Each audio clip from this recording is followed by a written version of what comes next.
ಮತ್ತು ಶಾಲೆ ಮಕ್ಕಳನ್ನ ನಾವು ಬಲಿ ಕೊಡ್ತಕ್ಕಂತಹ ಪರಿಸ್ಥಿತಿ. ಲವ್ ಜಿಹಾದ್ಗೆ ಸಿಲುಕಿದ್ದಾರಾ ಬೆಂಗಳೂರಿನ ಯುವತಿ ಅನ್ನೋದೊಂದು ಪ್ರಶ್ನೆ ಕೂಡ ಹುಟ್ಕೊಳ್ತಾ ಇದೆ. ಟ್ವೀಟ್ ಮಾಡಿ ಪೊಲೀಸರ ಸಹಾಯವನ್ನ ಕೇಳಿದ್ದಾಳೆ ಯುವತಿ. ಲವ್ ಜಿಹಾದ್ ಪ್ರಕರಣಗಳು ಆಗಿಂದೊಮ್ಮೆ ಕಾಣಿಸ್ಕೊಳ್ತಾನೆ ಇರುತ್ತೆ. ಇದೀಗ ಲವ್ ಜಿಹಾದ್ಗೆ ಬೆಂಗಳೂರಿನ ಯುವತಿ ಬಲಿಯಾದ್ಲ. ಟ್ವೀಟ್ ಮುಖಾಂತರ ಪೊಲೀಸರ ಸಹಾಯವನ್ನ ಕೇಳಿದ್ದಾಳೆ ಆಕೆ. ತನ್ನ ಟ್ವಿಟರ್ ಖಾತೆಯೊಂದರಿಂದ ಸಹಾಯವನ್ನ ಆಕೆ ಬೆಂಗಳೂರು ಪೊಲೀಸರಿಗೆ ಕೇಳ್ಕೊಂಡಿದ್ದಾಳೆ. ನಾನು ಲವ್ ಜಿಹಾದ್, ರೇಪ್, ಅನೈಸರ್ಗಿಕ ಲೈಂಗಿಕತೆಯ ಸಂತ್ರಸ್ತೆ ಆಗಿದ್ದೇನೆ. ನನಗೆ ಒತ್ತಾಯಪೂರ್ವಕವಾಗಿ ಧರ್ಮಾಂತರಕ್ಕೆ ಇಲ್ಲಿ ಪ್ರಯತ್ನ ಮಾಡಲಾಗ್ತಾ ಇದೆ. ನನ್ನ ಜೀವ ತುಂಬಾನೇ ಅಪಾಯದಲ್ಲಿದೆ, ದಯಮಾಡಿ ಸಹಾಯ ಮಾಡಿ ನನಗೆ ಅಂತ ಹೇಳಿ ಬೆಂಗಳೂರಿನ ಪೊಲೀಸರಿಗೂ ಕೂಡ ಆಕೆ ಟ್ಯಾಗ್ ಮಾಡಿ ಟ್ವೀಟ್ ಅನ್ನ ಮಾಡಿದ್ದಾಳೆ.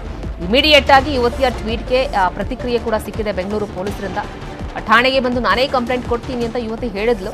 ಬೆಳ್ಳಂದೂರು ಠಾಣೆಯಲ್ಲಿ ಯುವತಿಯಿಂದ ದೂರು ದಾಖಲಾಗುವಂತಹ ಸಾಧ್ಯತೆ ಇದೆ ಅನ್ನೋದೊಂದು ಮಾಹಿತಿಗಳು ಗೊತ್ತಾಗ್ತಾ ಇತ್ತು.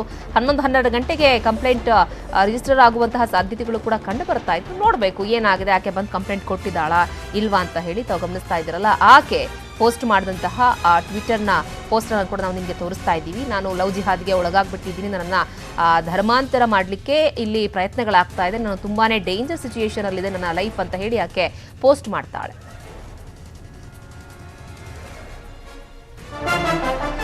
ಇನ್ನು ಯುವತಿ ಬಂದು ದೂರು ಕೊಟ್ಟರೆ ಕ್ರಮವನ್ನ ಕೈಗೊಳ್ತೇವೆ. ಪೊಲೀಸ್ ಅಧಿಕಾರಿಗಳು ಯುವತಿಯನ್ನ ಸಂಪರ್ಕಿಸಿದ್ದಾರೆ ಅಂತ ಹೇಳಿ ಹೆಚ್ಚುವರಿ ಪೊಲೀಸ್ ಆಯುಕ್ತ ರಮಣಗುಪ್ತಾ ಅವರು ಮಾಹಿತಿಯನ್ನ ಕೊಟ್ಟಿದ್ದಾರೆ.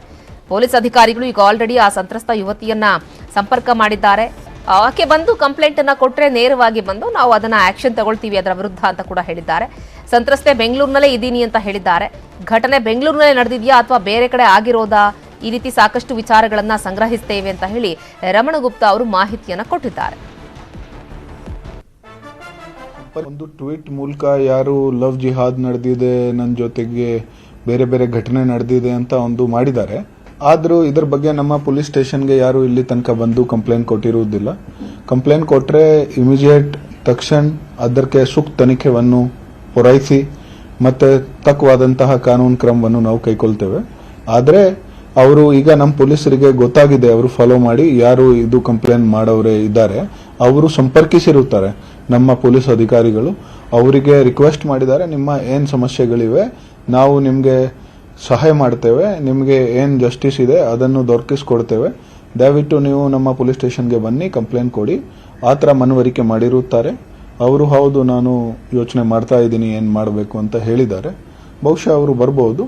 ಅವರು ಒಂದು ವೇಳೆ ಬಂದರೆ ಇಮಿಡಿಯೇಟ್ ನಾವು ಕಾನೂನು ರೀತಿ ಕ್ರಮವನ್ನು ಕೈಗೊಂಡು ಬನ್ನಿ ಬಗ್ಗೆ ಮತ್ತಷ್ಟು ಮಾಹಿತಿಯನ್ನು ಕೊಡ್ತಾರೆ. ನಮ್ಮ ಪ್ರತಿನಿಧಿ ಮಂಜುನಾಥ್ ಚಂದ್ರ ನೇರ ಸಂಪರ್ಕದಲ್ಲಿ ಜಾಯ್ನ್ ಆಗ್ತಾ ಇದ್ದಾರೆ. ಮಂಜುನಾಥ್ ಚಂದ್ರ, ಬೆಂಗಳೂರಿನಲ್ಲಿ ಒಂದು ಹುಡುಗಿ ಬೆಂಗಳೂರು ಪೊಲೀಸರಿಗೆ ಟ್ಯಾಗ್ ಮಾಡೋದ್ರ ಮುಖಾಂತರ ಟ್ವೀಟ್ ಮಾಡ್ತಾಳೆ, ನಾನು ತುಂಬಾ ಡೇಂಜರ್ ನಲ್ಲಿ ಇದ್ದೀನಿ, ಉಳಿಸಿ ಲವ್ ಜಿಹಾದ್ನಲ್ಲಿ ಸಿಲುಕು ಹಾಕೊಂಡಿದ್ದೀನಿ ಅಂತ ಹೇಳಿ. ಸೊ ಆಕೆ ಎಲ್ಲಿ ಅವಳು ಮೂಲತಃ ಆ ಬಗ್ಗೆ ಏನಾದರೂ ಮಾಹಿತಿ ಸಿಕ್ಕಿದ್ಯಾ? ಪೊಲೀಸರು ಆಕೆಯನ್ನ ಸಂಪರ್ಕ ಮಾಡಿದಾರಂತ ಏನ್ ಮಾಹಿತಿ ಸಿಗ್ತಾ ಇದೆ ಪೊಲೀಸ್ ಮೂಲಗಳಿಂದ ಸದ್ಯದ ಮಟ್ಟಿಗೆ?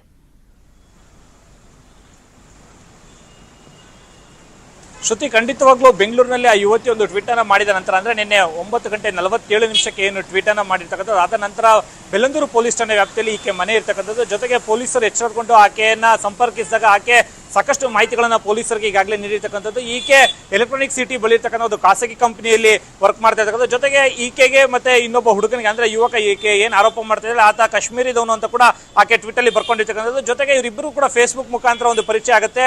ಯುವಕ ಸಾಕಷ್ಟು ದುಡ್ಡುಗಳನ್ನ ಕೂಡ ಈಸ್ಕೊಂಡಿರ್ತಕ್ಕಂಥದ್ದು. ಈಕೆ ಸ್ವತಃ ಆ ಟ್ವೀಟ್ ಅಲ್ಲಿ ಒಂದು ಆರೋಪ ಮಾಡಿ ಬರ್ಕೊಂಡಿರ್ತಕ್ಕಂಥ. ಸದ್ಯಕ್ಕೆ ಪೊಲೀಸರಿಗೂ ಕೂಡ ಈಕೆ ಮಾಹಿತಿಯನ್ನು ನೀಡಿರ್ತಕ್ಕಂಥದ್ದು.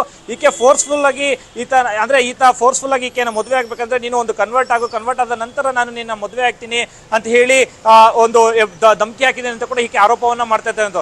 ಸದ್ಯಕ್ಕೆ ಪೊಲೀಸರ ಮುಂದೆ ಈಕೆ ಇನ್ನೂ ಕೂಡ ಆಗಮಿಸಿಲ್ಲ. ಆದ್ರೆ ಫೋನಿನ ಸಂಪರ್ಕದಲ್ಲಿ ಪೊಲೀಸರು ಸಾಕಷ್ಟು ಮಾಹಿತಿಗಳನ್ನ ಪಡ್ಕೊಂಡಿರ್ತಕ್ಕಂಥದ್ದು. ಜೊತೆಗೆ ಈಕೆ ನಿನ್ನೆ ಒಬ್ಬರು ವಕೀಲರನ್ನ ಮುಖಾಂತರ ಭೇಟಿಯಾದ ನಂತರ ಒಂದು ಟ್ವೀಟ್ ಅನ್ನ ಮಾಡಿರ್ತಕ್ಕಂಥದ್ದು ಕೂಡ ಮಾಹಿತಿ ಲಭ್ಯವಾಗ್ತಿರ್ತಕ್ಕಂಥದ್ದು. ಸದ್ಯಕ್ಕೆ ಬೆಂಗಳೂರಿನಲ್ಲಿ ಈಕೆ ಬೆಳ್ಳಂದೂರು ಪೊಲೀಸ್ ಠಾಣೆ ವ್ಯಾಪ್ತಿಯಲ್ಲಿ ಇರ್ತಕ್ಕಂಥ ಒಂದು ಖಾಸಗಿ ಅಪಾರ್ಟ್ಮೆಂಟ್ ಅಲ್ಲಿ ಈಕೆ ನೆಲೆಸಿರ್ತಕ್ಕಂಥದ್ದು. ಸದ್ಯಕ್ಕೆ ಸಾಕಷ್ಟು ಮಾಹಿತಿಗಳನ್ನ ಪಡ್ಕೊಂಡಿರ್ತಕ್ಕಂಥದ್ದು. ಈಕೆ ಯಾಕೆ ಲವ್ ಜಿಹಾದ್ ಅನ್ನೇ ಮೆನ್ಷನ್ ಮಾಡಿದ್ಲು ಅಥವಾ ಒಂದು ಲಿವಿಂಗ್ ಟುಗೆದರ್ ರಿಲೇಶನ್ಶಿಪ್ ಅಲ್ಲಿ ಇದ್ರಾ ಅಥವಾ ಫ್ರೆಂಡ್ಶಿಪ್ ಅಲ್ಲೇ ಇದ್ರಾ ಅನ್ನೋ ರೀತಿಯಾಗಿ ಪ್ರತಿಯೊಂದು ಮಾಹಿತಿಗಳನ್ನ ಪೊಲೀಸರು ಈಗ ಸದ್ಯಕ್ಕೆ ಮಾಹಿತಿಗಳನ್ನ ಕಲೆ ಆಗ್ತಾ ಇರ್ತಕ್ಕಂಥದ್ದು. ಸದ್ಯಕ್ಕೆ ಫೋರ್ಸ್ಫುಲಿ ಏನಾದರೂ ಒಂದು ವೇಳೆ ಆಕೆ ಆರೋಪ ಮಾಡದೇ ಸಾಬೀತಾದ್ರೆ ಖಂಡಿತವಾಗ್ಲೂ ಆತನನ್ನ ವಶಕ್ಕೆ ಪಡೆದು ಅಥವಾ ಅರೆಸ್ಟ್ ಮಾಡುವಂತ ಸಾಧ್ಯತೆಗಳು ಕೂಡ ಹೆಚ್ಚಾಗಿರ್ತಕ್ಕಂಥದ್ದು.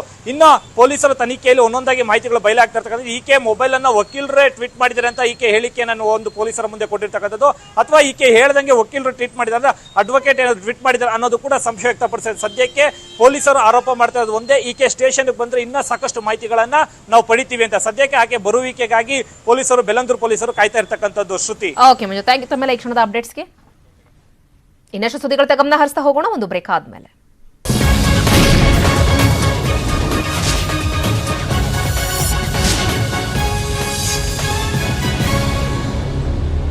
ಲಲಿತಾನಲ್ಲಿ ನೀಡಿದೆ.